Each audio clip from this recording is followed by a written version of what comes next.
बोलिए श्री सद्गुरु महाराज की जय। श्री सद्गुरु महाराज की जय। श्री सद्गुरु महाराज की जय। सब आदमी साथ देंगे। संत पलटू साहब का भजन है। नहीं मुख राम गाओगे, आगे दुख बड़ा पाओगे। नहीं मुख राम गाओगे, आगे दुख बड़ा पाओगे।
बुलंद आवाज में गुरुदेव का जय जयकार करें।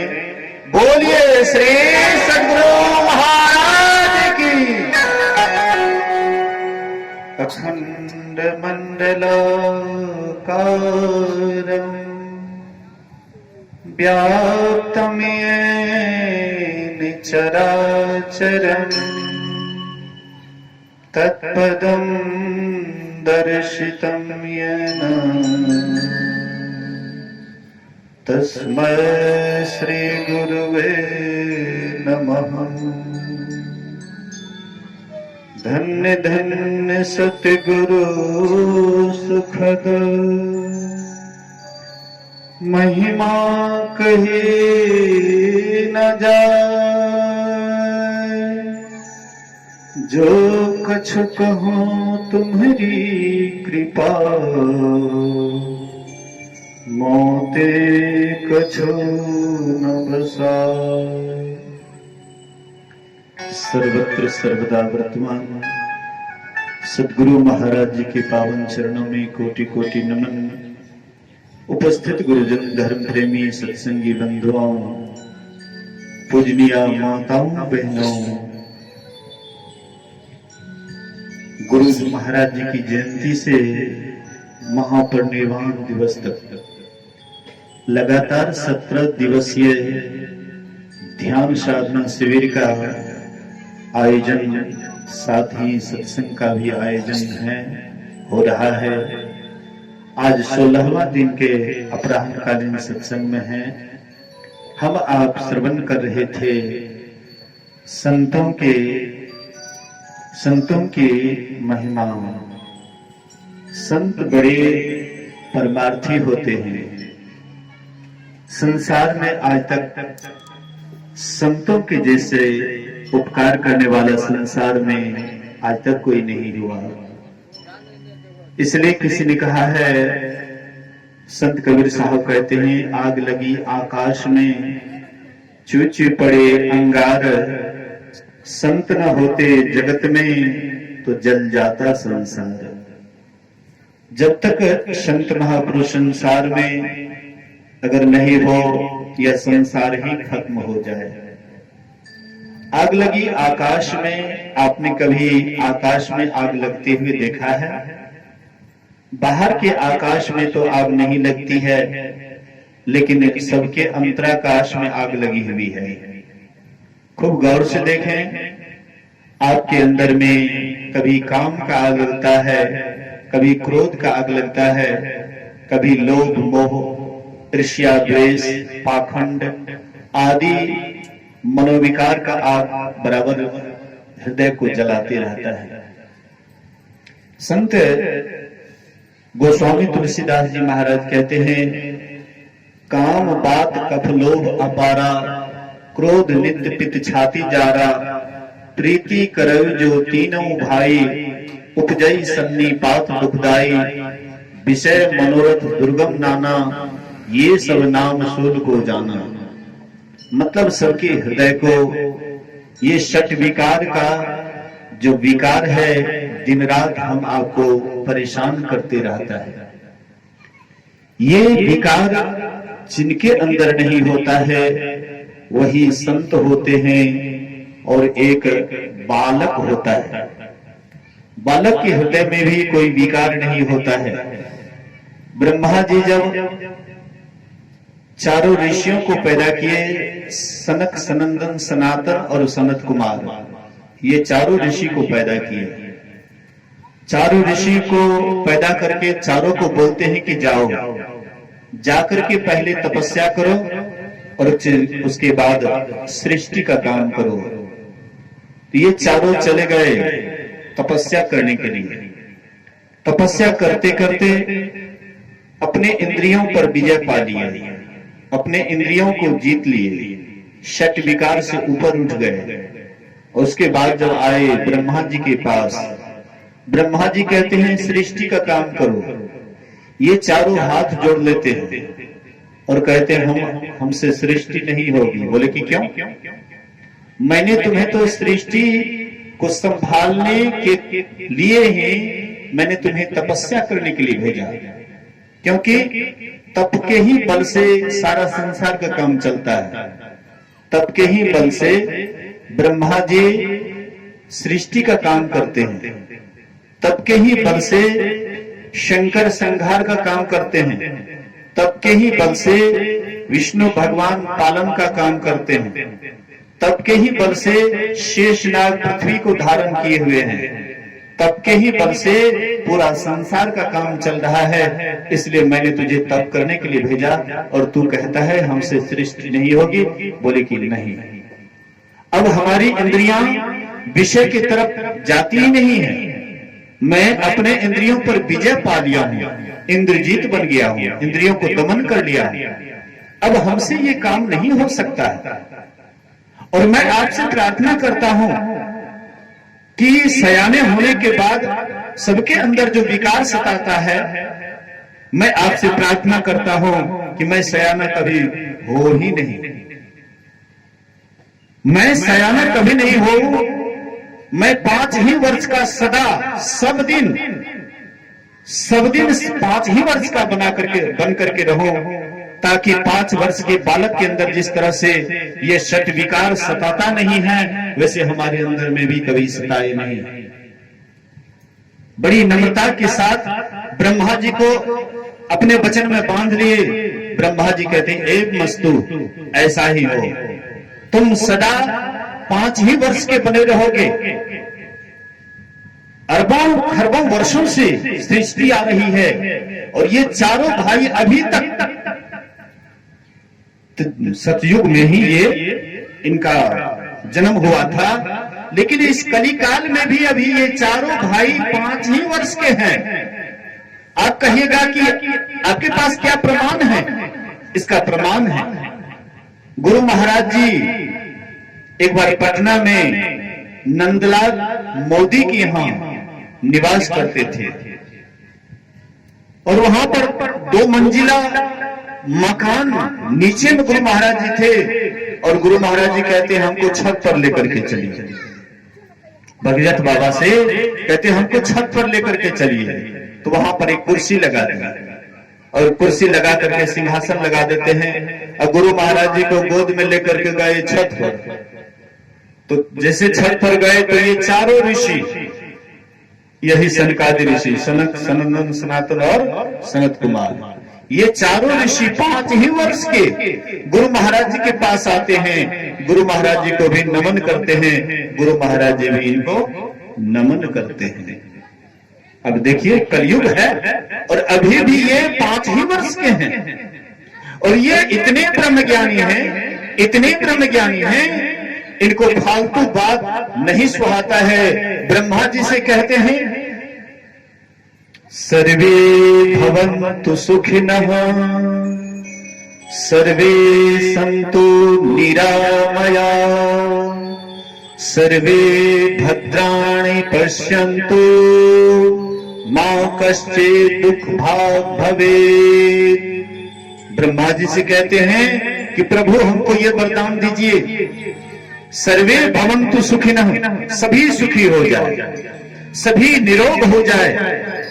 सर्वे भवन्तु सुखिनः सर्वे सन्तु निरामया सर्वे भद्राणि पश्यन्तु मा कश्चित् दुःख भाग् भवेत्। सबका सारा क्लेश निःशेष हो जाए, किसी के पास कोई दुख ना रहे, यही मैं आपसे प्रार्थना करता हूं। परमात्मा से ये चारों भाई वरदान मांगते हैं और ये चारों भाई ब्रह्मज्ञानी, और चारों भाई में एक भाई मंच पर बैठते थे, 3 भाई श्रोता हो जाते थे और जंगल पहाड़ जहां भी एकांत स्थान मिलता था ब्रह्मज्ञान की चर्चा शुरू कर देते थे। बोलिए श्री सद्गुरु महाराज की। एकदम ब्रह्मज्ञान में ही ये लोग लवलीन रहते हैं, इनको इधर उधर की बात नहीं सुहाती है, दिन रात ब्रह्म ज्ञान में लवलीन रहते हैं और एकांत साधना करते हैं। सत्संग भी एकांत का चीज है, ध्यान तो एकांत का चीज है ही, लेकिन सत्संग भी एकांत का चीज है। जहां पर हलचल ना हो,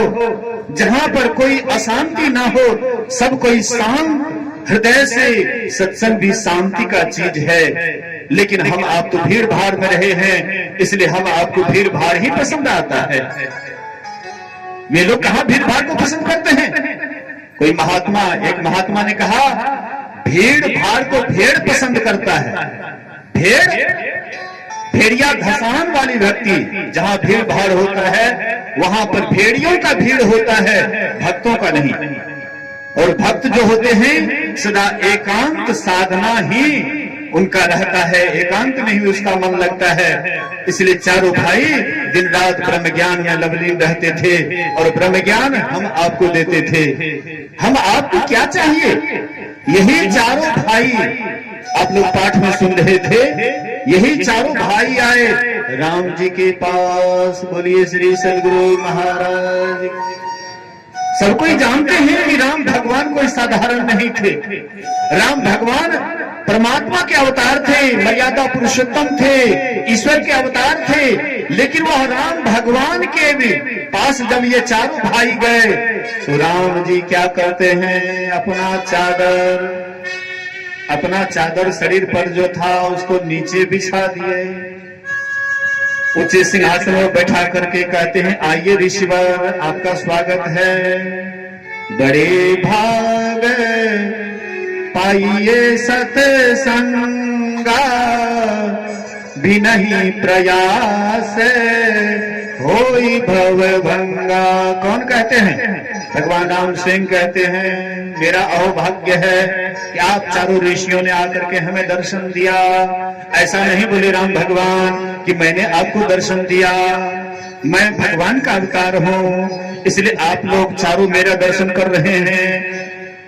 ऐसा नहीं बोले, बोले कि आप जो आए मेरे पास, आप ब्रह्मज्ञानी हैं, दिन रात ब्रह्म ज्ञान में लवलीन रहते हैं, ब्रह्म ज्ञान में निमग्न रहते हैं, इसलिए आपको मैं नमन करता हूं, आपको मैं प्रणाम करता हूं। मेरा बड़ा भाग्य है कि आप चारों का दर्शन हुआ। अब सोचिए, थोड़ा सा विचार कीजिए, राम भगवान क्या कहते हैं, हम लोग बड़े अभागे हैं, संत को छोड़ करके हम लोग भगवंत के तरफ जाते हैं कि साधु महात्मा शरीरधारी के गुरु बनवे, चलने डायरेक्ट तार जोड़ने ले 11,000 पावर में, और जोड़ते जोड़ते जब सट भा तो वही सट ले रही बोल तो कुछ न चलता। अरे भाई, जब तक कोई ज्ञानी के पास नहीं जाइएगा कैसे आपको ज्ञान हो जाएगा? ब्रह्म ज्ञानी के पास आज तक कोई नमूना नहीं है, कोई भी आज तक संसार में महापुरुष हुए हैं, किसी के जीवन में ऐसी कहीं पर भी चर्चा नहीं है कि बिना ब्रह्म ज्ञानी के पास गए उनको ब्रह्म ज्ञान हो गया। कोई भी व्यक्ति है पहले वह ब्रह्म ज्ञानी के पास गया, क्योंकि जिनके पास में जो विद्या है उनके पास बैठिएगा, वह विद्या आपके पास आएंगे। अब सोचिए, थोड़ा सा विचार कीजिए, रामकृष्ण परमहंस जी महाराज का नाम सब कोई सुने होंगे। रामकृष्ण परमहंस जी महाराज माँ काली के बड़े अच्छे उपासक थे। जैसे माँ बेटे में प्रेम होता है वैसे माँ काली और रामकृष्ण परमहंस में प्रेम था। रोज रोज माँ काली से ये बात करते थे, वार्तालाप करते थे, और जिस दिन माँ काली दर्शन नहीं देते थे उस दिन वह मुंह रगड़ते रगड़ते, जैसे बच्चा होता है, माँ गोद लेने के लिए कहते हैं कि हमको गोद में लो, और नहीं लेते हैं, एक एक बच्चा हट्ठी होता है, धरती में गिर जाता है और मुंह रगड़ने लग जाता है। तो माँ कितना जरूरी काम करती है, सब काम धाम को वहीं पर छोड़ छाड़ करके और बच्चा को तुरंत गोद लेकर के चुप रहो कैसे उठा लेती है। ऐसे ही रामकृष्ण परमहंस जी महाराज जब माँ काली दर्शन नहीं देते थे तो बस वे धरती में मुंह रगड़ने लग जाते थे। अंत में माँ काली को आना पड़ता था, दर्शन देना पड़ता था। इसलिए ऐसे महापुरुष के भी पास पंजाब की तरफ से एक संत तोतारामपुरी आए, नागा संप्रदाय के थे, नागा महात्मा थे, उनके पास आए और बोले कि बच्चा तुम बहुत पवित्र लगते हो, तुम्हारा हृदय बड़ा पवित्र है, तुम ध्यान करते करते, पूजा पाठ करते करते तुम्हारा हृदय बिल्कुल साफ सुथरा हो गया है, लेकिन इसमें ब्रह्म ज्ञान का बीज चाहिए। बोलिए श्री सद्गुरु महाराज की। जब तक ये ब्रह्म ज्ञान का बीज नहीं पड़ेगा तब तक तुम परमहंस को नहीं प्राप्त सकते हो, परमात्मा को नहीं पा सकते हो। सगुण उपासना करते करते निर्गुण को नहीं पा सकते हो। निर्गुण में तुम बहुत बढ़िया काम किए हो कि सगुण रूप का साक्षात्कार कर लिए हो, लेकिन निर्गुण तक नहीं जाओगे तो भक्ति कभी भी समाप्त नहीं होगा। इसलिए ब्रह्म ज्ञान की आवश्यकता है। बोले कि जब तक मेरी माँ नहीं कहेगी हम नहीं लेंगे ब्रह्म ज्ञान। माँ से पूछेंगे, माँ कह देगी तब हम आपका ये ब्रह्म ज्ञान लेंगे। बोले कि जाओ एक बार माँ से भी पूछ लो।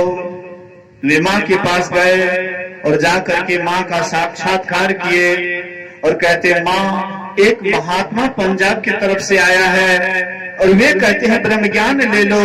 माँ तुम ही कहो क्या मैं ब्रह्म ज्ञान लूं? बोले कि हाँ बेटा। बोले कि माँ तू क्यों नहीं ब्रह्म ज्ञान दी? बोले कि बेटा नियम का खिलाफ हो जाएगा, मैं नहीं दूंगी। मैं संतों के द्वारा ही सदा से ब्रह्म ज्ञान देती आई हूं, इसलिए संत नहीं, भगवंत नहीं देंगे, राम भगवान नहीं देंगे, कृष्ण भगवान नहीं देंगे, भोले बाबा नहीं देंगे। देंगे तो किसी संत के ही द्वारा वे आपको ब्रह्म ज्ञान देंगे। लेकिन हम आप इसको छोड़ देते हैं, संत को छोड़ देते हैं, अब भगवंत के पीछे दौड़ते हैं, क्योंकि भगवंत तो आपको कुछ नहीं कहते हैं, ऐसे करो वैसे करो। कहते हैं आप, हम क्या कहते हैं भगवान को, तुम चुप रहो, जो चढ़ाते हैं चुपचाप स्वीकार करो और उसके बाद खाएंगे तो हम ही। भगवान कुछ बोलने लगे तो भगवान को भी पूजना लोग छोड़ देंगे। संत के तरफ क्यों नहीं आते हैं, भगवान की तरफ क्यों जाते? भगवान चुपचाप है, कुछ बोलते नहीं। लेकिन संत तो आपको नियम बताते हैं, संत तो आपको जीवन जीने की कला बताते हैं, संत तो आपको कहते झूठ मत बोलो। कहेंगे संत में सत्संग में जय जी पहले गलत झूठे ने बोले ले, ये हमारा सक चले बोला है।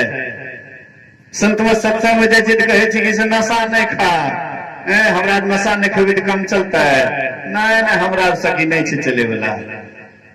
तब आप जाइए, आप अपने बच्चे को अभी कहां पर भर्ती करते? इंग्लिश मीडियम में, जहां पर अच्छी पढ़ाई होती है, अच्छे पढ़े लिखे टीचर हैं, वहां पर आप पढ़ाते हैं।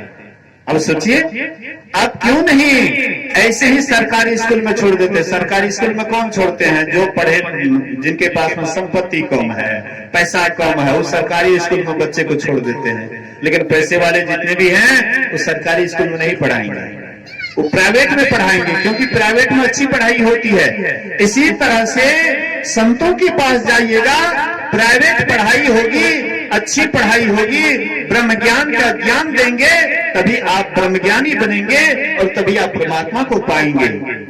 इसलिए रामकृष्ण परमहंस जी महाराज माँ से पूछते हैं, माँ कहते हाँ बेटा ले लो, ले लो संतों के पास, मेरे द्वारा प्रेरित मैंने की है, तब वे आया है तुमको ब्रह्म ज्ञान देने के लिए। इसलिए वे गए, अब ब्रह्म ज्ञान दे दिए। उसके बाद कहते ध्यान करो, ध्यान करो। ये जब ध्यान करते थे तो माँ काली ही सामने में आ जाता था। जो रास्ता बना हुआ है उस रास्ते पर हम आराम से चल जाते हैं, लेकिन जो रास्ता बना हुआ नहीं है, पगडंडी है, जंगल झाड़ है, उस पर जाने में बड़ी मेहनत होती है, बने हुए रास्ते पर चलते हैं। ऐसे ही जो मानस ध्यान में करते थे, माँ काली का जो ध्यान करते थे, तो वह तो किया हुआ था, रास्ता बना हुआ था, इसलिए माँ काली सामने में आ जाते थे।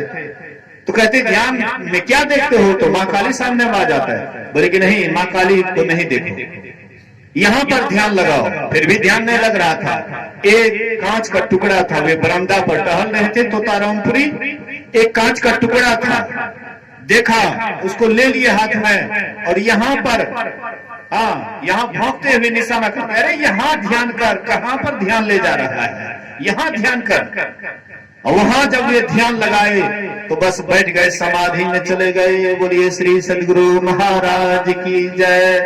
तो वे रामकृष्ण परमहंस जी महाराज परमात्मा को पा लिए, राम को पा लिए, ईश्वर को पा लिए। बिना संत के हम आप कभी भी नहीं पा सकते हैं, इसलिए संतों के शरण में जाना पड़ेगा। संतों के शरण में जाकर के उनसे जुक्ति लेकर के हम आप भक्ति करेंगे, तब इन लोग और परलोक दोनों जीवन सुखी होगा। इसलिए 5:30 होने वाला है। गायक महोदय आए हैं, उनसे भी हम लोग एक भजन सुनेंगे, उसके बाद आरती की ओर चलेंगे। और कल का अंतिम यह जो आयोजन 17 दिन तक चल रहा है, कल 17वां दिन है। गुरु महाराज जी का महापरिनिर्वाण दिवस भी है। जन्मदिन से लेकर के मरण दिन गुरु महाराज जी का जन्म हुआ वैशाख शुक्ल चतुर्दशी, और मरण दिन अर्थात महापरिनिर्वाण दिवस, जो ये आषाढ़ संसार को त्यागे, शरीर छोड़े, वह है कल महापरिनिर्वाण दिवस। तो कल महापरिनिर्वाण दिवस का विशेष रूप से भंडारा प्लस सत्संग, संगीत आदि का प्रोग्राम रखा गया है। आप लोग अधिक से अधिक संख्या में अपने संगी साथियों के द्वारा, बस अंत भला तो सब भला, अंत में पूरा जम जुट करके आइए। लोगों को यहाँ की व्यवस्था को पता लगे कि भाई इतनी भीड़ हुई कि जगह बैठने के लिए नहीं मिला। तो आप लोग विशेष संख्या में आइए। बोलिए श्री सद्गुरु महाराज की जय। आइए गायक महोदय से सुनते हैं। श्री सद्गुरु महाराज की जय।